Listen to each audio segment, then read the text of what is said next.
In terms of why I was attracted to Goodwin, I could tell that it was a firm that was very well known globally. It had just been through a period of very rapid expansion with loads of new offices in Europe, the States and the Far East. So it seemed like a really exciting firm to join. When I was looking around, coming from a non-law background, it was interesting that there aren't that many firms that highlight and sort of show off the amazing clients they work for. It was one of the only firms that put on the front page the amazing, new drug platform they're working with and other amazing small startups they've heard of, enabling them to go further to actually create and change the world.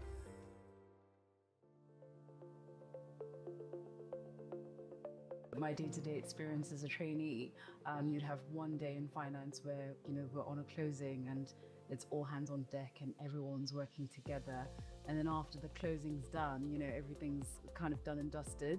We have the time to reflect and catch up. I could catch up with my supervisor to just talk through elements of the deal and do other bits of work as well that are expected of a trainee, the post-completion and all the other things that need to be done and are part of the deal as well. Where a trainee can really excel in terms of not being a cog is transaction management, and often the more senior members of the team are focused on their own tasks. It's the trainee's responsibility to really drive the deal forward and to make sure that no work stream is left behind. Even as a trainee where you're honing your skills, be that through your drafting or your proofreading or checking things, these are documents that you may have to send to the client and you have that direct exposure which you just don't get anywhere else. And it's fantastic for cultivating those skills. I'd say the biggest challenges are those moments where you're asked to do something which is a bit outside your comfort zone. And I think in those situations you have to just push yourself to go outside your comfort zone and you realise that it's not as bad as you thought it would be. And you have to realise that the way to learn is to do those things which might seem a bit daunting, but then once you've done it the first time you'll feel a lot more comfortable doing it in future. We say one of the most amazing things about this contract is responsibility, the ability to take ownership.